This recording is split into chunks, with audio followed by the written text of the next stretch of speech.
You know how it goes. There's certain people that you just don't want to do any traveling with, and there's certain people like you guys that I just want to see the entire world with. So welcome to Around the World in 365 Days, the clunkiest name of any podcast we could possibly come up with, but there's a reason behind it. We're going to check out a new spot every day. Every day of the year, we're going to check out a new one, and we're going to take you on a virtual vacation each time that we can. Hopefully you're enjoying the trip. I sure am. I am Chaos. I am the guy who's going to take you to the auditory vacation that we have.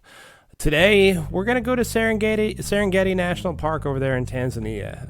We'll be discussing why it's so great to go check it out in August, since we are dropping this in August. So it's a perfect time to experience it and travel to this amazing destination. So, sit back, relax, put your feet up, take a deep breath in, let that out, get in your most relaxing moment. Unless you're driving, don't do any of these things that I just spoke of. So you just enjoy yourself. But Sarenghetti National Park, it's renowned for the grasslands, stunning wildlife, and of course its annual Great Migration. Now, people have been known to say that they saw Bigfoot there. I can't confirm nor deny any of the accuracy. I could probably more deny than confirm.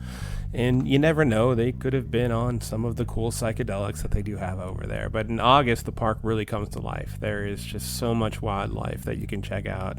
It's making it truly an ideal time for visitors to witness just the phenomenon that is this national park. So let's dive a little bit deeper into what makes this such a special place to be, especially in the month of August. Another reason we really wanted to focus on August, it's really the Great Migration. And if you're not familiar with it, it's truly a spectacle. It occurs annually in the Serengeti as millions of wildebeest, zebras, and you think of any other herbivore that's out there, they travel in search of fresh grazing lands, and there's really not much that's more rich than the grasslands of the Serengeti. August is a pivotal month at this time of the migration. The herds, they gather near the Mara River preparing to cross. So the herds gather near the Mara, which presents a unique opportunity for people like us to go check it out and see what's going on, to witness it's an intense river crossing.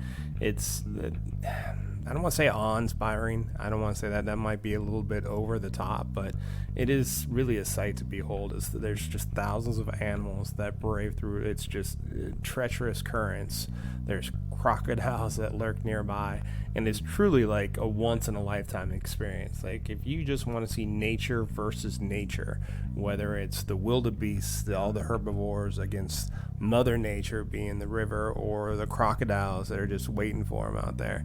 I mean, it's something. I mean, remember when animals attack, this is pretty much that, live and on steroids.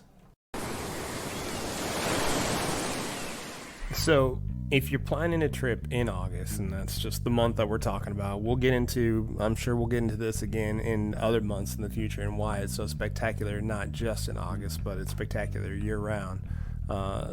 Maximizing your chances to see these river crossings, the main thing is patience is key. The exact timing to figure out exactly when they're going to cross, it's unpredictable. I mean, you can't even predict what your spouse or your child is going to do, much less a wild animal that's out there. So you want to spend a few days near the riverbanks to increase your chances.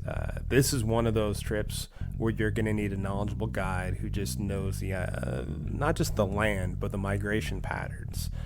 This is something that's highly recommended because they'll know exactly what's going on. It's not something like, a lot of times I'll go on vacation and I'm just going to wing it. This would not be one that I would just be winging it. So, but aside from the Great Migration, the Serengeti, it's home for really just a multitude of ranges of different wildlife. We have a whole bunch of things that you'll see. It's the big five is something that you're definitely gonna, I don't want to say run into, I don't want to scare you, but lions, leopards, elephants, rhinos, and buffaloes. And out of all these, the one that's the most treacherous, it seems like, but rhinos just seem like they're the angriest of all. This is the dry season, and it concentrates on animals around water sources, making them easier to spot. So the cool thing is, if you are going to go out there and take a look and you want to see these, this is the time to see it. So predators such as cheetahs and hyenas, they're more active during this time, and they take advantage of the abundance of prey. Now, of course, we're going to keep with the pro tip. I mean, there is a certain part of the park that is better than than a different part of the park. I already kind of gave it away. The northern Serengeti region near the Mara River, it's the best choice, and that's why we keep talking in it. But the herds are concentrated there due to, again, the great migration, and it's a prime location for spotting all types of predators. Central and southern regions of the park are also they're fantastic. You're going to see plenty of wildlife opportunities, but just by watching as much nature and just knowing that the bigger the better the water sources are, the more different animals you're going to see, and just the more interaction that you're going to see. Obviously, be careful. Obviously, stick with the guide. Don't wander out. This is not the place to do it. These animals are no joke. Say what?